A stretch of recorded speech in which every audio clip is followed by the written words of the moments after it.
సాధించాం. చదువుల్లో ఉద్యోగాలలో 33% రిజర్వేషన్లు సాధించాం. చైర్మన్ లాంటి మగ పదాలను చైర్పర్సన్ అనేలా ఆడా మగకి వర్తించేలా మార్పించాం. ఎంత సాధించినా ఆడదాన్ని తమలపాకుల కట్టగానే చూస్తున్నారు, తల్లో పువ్వుగానే చూస్తున్నారు. ఉదాహరణకి ఆడది ఒక్కతే రోడ్డు పక్కనున్న టీ కొట్టుకెళ్లి టీ తాగితే ఇది లాడ్జింగ్ కేసు అని అంటారు. దీనికి కారణం ఏంటంటే ఒకప్పట్లో మనకు పోరాడే నాయకురాలు లేకపోవడమే. ఒక అనీ బిసెంట్, ఒక దుర్గాబాయ్ దేశ్ముఖ్, ఒక సరోజినీ నాయుడు, ఒక ఇందిరాగాంధీ మళ్ళీ మన కోసం పుట్టాలి. అసలు నన్ను అడిగితే ఈ జన్మలో దళితులకు ఎంతో సేవ చేసిన అంబేద్కర్ ఈసారి స్త్రీల కోసం ఆడదానిగా పుట్టి రాజ్యాంగం తిరగరాయాలి, మనకు 50% రిజర్వేషన్లు కల్పించాలి. అప్పుడు రిజర్వేషన్ల ద్వారానే మనం పైకొచ్చామని చులకనగా చూస్తారు. అయినా మగాడు ఆడది ఒకరినొకరు అర్థం చేసుకుంటే ఈ భేదాలెందుకు, ఈ వాదాలెందుకు? ఎవరెంత ఎదిగినా కనాల్సింది ఆడదే, కారకుడు మగాడే. ఈ సత్యం తెలుసుకుని ఒకరినొకరు గౌరవించుకుంటే చాలు. మగాడు ఆడదాన్ని గౌరవించడం అటుంచి అడగదొక్కుతున్నాడు. మనం మగాళ్ల కాళ్ళు నొక్కడాలు, పని మనిషిగా చాకరీలు చేయడాలు అవన్నీ మానేయాలి. మనకి స్వేచ్ఛ కావాలి. మగాళ్ళు మనకి చేస్తేనే మనం వాళ్ళకి చేయాలి. వాళ్ళు అసలు లెక్క చేయకూడదు. అప్పుడే వాళ్ళు మన దారికి వస్తారు. Correct correct, super correct. ఇచ్చిన స్వేచ్ఛను అలుసుగా తీసుకుని జీవితాన్ని నాశనం చేసుకునే వాళ్ళు కూడా ఉన్నారు. ఫారిన్ వ్యామోహంలో పడి సాంప్రదాయాన్ని కాలదనడమే ఫ్యాషన్ అనుకుని ఆడదంటే అసహించుకునేలా స్వేచ్ఛను దుర్వినియోగం చేసుకునే వాళ్ళు కూడా ఉన్నారు. అందుకని అమ్మచాటి బిడ్డలా మొగుడు పక్కన బిడ్డలా ఆడది బతకాలా? పుట్టే జీవికి ఆడది ఆధారమైనప్పుడు ఆడది మరొకరి మీద ఆధారపడి బతకడం ఏంటి? అదిరింది నా సావరంగా. కరెక్ట్ అంతే. సమాజంలో సమూలమైన మార్పు రావాలంటే మనిషి పుట్టుకకు మూలమైన వివాహ వ్యవస్థలోనే మార్పు రావాలి, విప్లవం రావాలి. పెళ్లి చూపుల పేరుతో మగాడు ఆడదాన్ని శల్య పరీక్ష చేస్తాడు, శీల పరీక్ష చేస్తాడు. కానీ అదే మగాడిని ఆడది ఏ పరీక్ష చేయకూడదు. సూపర్ సూపర్ అంటే సూపర్ అంతే. అందుకే ఆ మగాడిని ఆడది పెళ్లికి ముందే లొంగ తీసుకోవాలి. ఆ మగాడి ఇంట్లోనే ఆడది పెళ్లి చూపులు ఏర్పాటు చేసుకోవాలి. ఆ మగాడి టోపీ కింద ఉన్నది జుట్టో, బట్టతలో, విగ్గో తెలుసుకోవాలంటే, ఆ కళ్ళ జోడు వెనకున్నది గాజు కన్నో, మెల్ల కన్నో, గుడ్డి కన్నో తెలుసుకోవాలంటే, ఆ బంకరకాలో, చెక్కకాలో తెలుసుకోవాలంటే ఆ ఆడది ఆ మగాడిని పెళ్లికి ముందే పరీక్షించాలి. లేకపోతే ఆడది బెడ్రూమ్ లో ఏ చిరంజీవినో నాగార్జున ఊహించుకుంటూ కాపురం చేస్తుంది. అయ్యి బాబు, ఇది అసలైన సూపర్ అండి బాబు. ఈ డైలాగులు ఉపన్యాసాల్లో చప్పట్లకు మాత్రమే పనికొస్తాయి. ఈ విపరీతమైన ధోరణులే మనకి విలువ లేకుండా చేస్తున్నాయి. సాంప్రదాయకంగా పెళ్లి చేసుకున్న మా ముత్తాత సంతోషంగా ఉండేవారు, మా తాత ఇంకా సంతోషంగా ఉండేవారు, మా నాన్న ఇంకా ఇంకా సుఖంగా బతికారు. వాళ్ళు పెళ్లాలతో ఆనందంగా కాపురాలు చేసుకోలేదా? వాళ్ళ భార్యలు ఎవరితోనైనా లేచిపోయారా? లేకపోతే ముందుగానే పరీక్షలు జరిపించి పెళ్లిళ్ళు చేసుకున్నారా? మా తాత, మా ముత్తాతని మగాడి వైపు నుంచి చూస్తున్నావు గాని మీ అమ్మమ్మ, మీ నానమ్మ అని వాళ్ళ సైడ్ నుంచి ఆలోచించావా? మొగుడయ్యాడు కాబట్టి చచ్చినట్టు అడ్జస్ట్ అయ్యి ఎందరో బతుకుతున్నారు. మగ లేని మగాళ్ళ వల్ల ఎందరో కొట్టాళ్ళుగా బతుకుతున్నారు. మొగుడికి తెలియకుండా చాటుగా ఎందరో పక్క వాళ్ళతో దొంగ కాపురాలు చేస్తున్నారు. ఆ మాటకొస్తే గర్భసంచి లేని ఆడాళ్ల వలన ఎంతమంది మగాళ్ళు సంతానం లేక పున్నామ నరకానికి పోలేదు?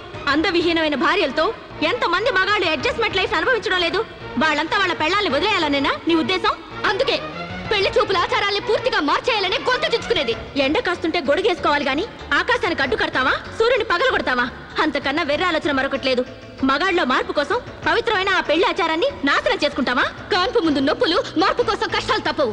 నొప్పుల కోసం భయపడితే జననాలుండవు, కష్టాల కోసం వెనక్కి తగ్గితే సుఖాలుండవు. ఆచరణకి సాధ్యం కాని వాటి గురించి ఆలోచించడమే వ్యర్థం. ఆచరణలో పెట్టి చూపిస్తాను. చెప్పడం తేలికే గాని చెయ్యడం కష్టం. నేను చెప్పింది చేసి చూపిస్తాను. ఈ వివాహ వ్యవస్థనే మారుస్తాను. పెళ్లికి ముందే ఒక మగాడితో డేటింగ్ చేసి అతను అన్ని విధాలా నాకు నచ్చితేనే అతన్ని పెళ్లి చేసుకుంటాను. నీ తలతిక్క పిచ్చి పనులు ఒప్పుకోవడానికి ఇదేం ఫారెన్ కాదు, ఇండియా. అక్కడి దాకా ఎందుకే? ఇప్పుడే ఒప్పిస్తాను. సాంబశివరావు, నాతో డేటింగ్ చేస్తావా? మీరు చెప్పిందా రైటు, మీ వెనకాల రైటు. డేటింగ్ అంటే ఏంటమ్మా? పెళ్లికి ముందు ఒకరి ఇష్టాల గురించి మరొకరు తెలుసుకోవడానికి కలిసి ఉండడం, అదే డేటింగ్.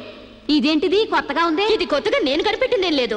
డేటింగ్ అనేది ఫారెన్ లో ఎప్పటి నుంచో ఉంది. సాంబశివరావు, ఒప్పుకుంటున్నావా? శిరీష్ గారు ఏం చెప్పినా నేను కాదనండి.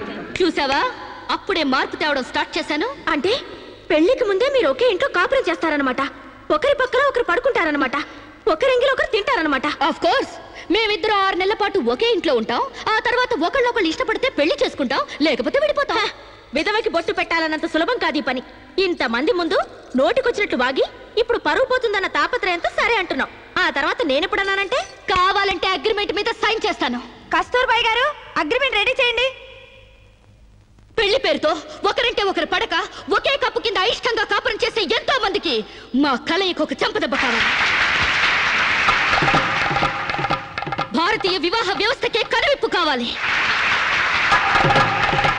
సాంబశివరావుని స్టేజీ మీదకి రావాల్సిందిగా కోరుతున్నాను.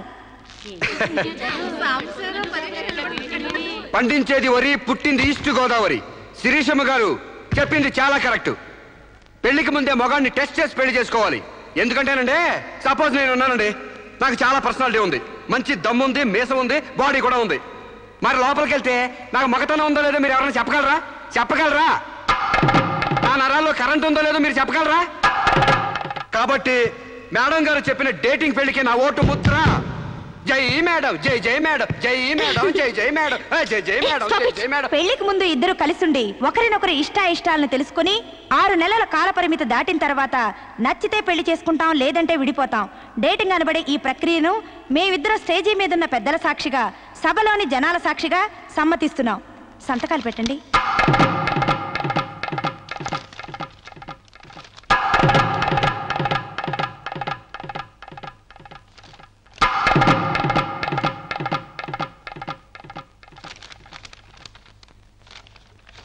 ఇక 6 నెలల తర్వాత మాకిష్టమైతే మీ అందరి సమక్షంలో మేము పెళ్లి చేసుకుంటాం.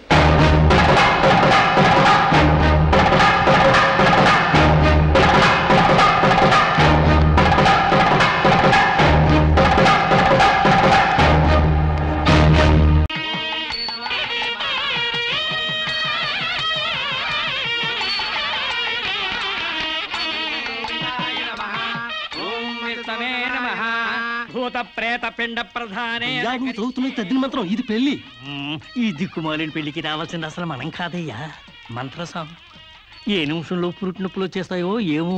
ఈ పెళ్లి క్యాన్సిల్ చేసుకుని బిడ్డ బారసాల రోజున మ్యారేజ్ ఫిక్స్ చేసుకుని బిడ్డతో సాక్షి సంతకం చేయించుకుంటుందో ఏమో. నువ్వు కానీ సోఫాలో పెళ్ళేంటి విడ్డూరం కాకపోతేను. ఒకసారి శోభన మంచం ఎక్కాక సోఫాలో కట్టుకుంటే ఏంటి, స్టోర్ రూమ్ లో కట్టుకుంటే ఏంటి. అయినా నా వరకు నాకు ఈ పద్ధతి బాగా నచ్చిందమ్మా. కోరుకున్న కుర్రాళ్ళు విషయం ఉందో వీక్నెస్ ఉందో తెలుసుకుని కట్టుకుంటుంది. మరే లేకపోతే తీరా చేసుకున్నాక తాళిగట్టినోడు తడిగుడ్డగాడైతే గాడిపోయిలు ఆరిపోవు. అమ్మా, ఈ డేటింగ్ పెళ్ళి ఉందని నాకు ముందు తెలియదు. తెలిస్తే నేను కూడా ఇలాగే చేసుకునేదాన్ని. చూడటానికి శోభన్ బాబులా ఉన్నాడని, కరెంట్ ఆఫీసులో పని చేస్తున్నాడని కట్టుకున్నా. తర్వాత తెలిసింది ఆయన బాడీలోనే కరెంట్ లేదని. నా కాలం కలిసి వచ్చి హార్స్ పవర్ ఉండే మగాన్ని కట్టుకున్నాను కానీ లేకపోతే గోడలు దూకాల్సి వచ్చిండేది. చదివిన తూతులు చాలు కానీ వాళ్ళ చేత పీపీ ఎనిమిది పుష్టి కట్టించే పప్పును తినేయచ్చు.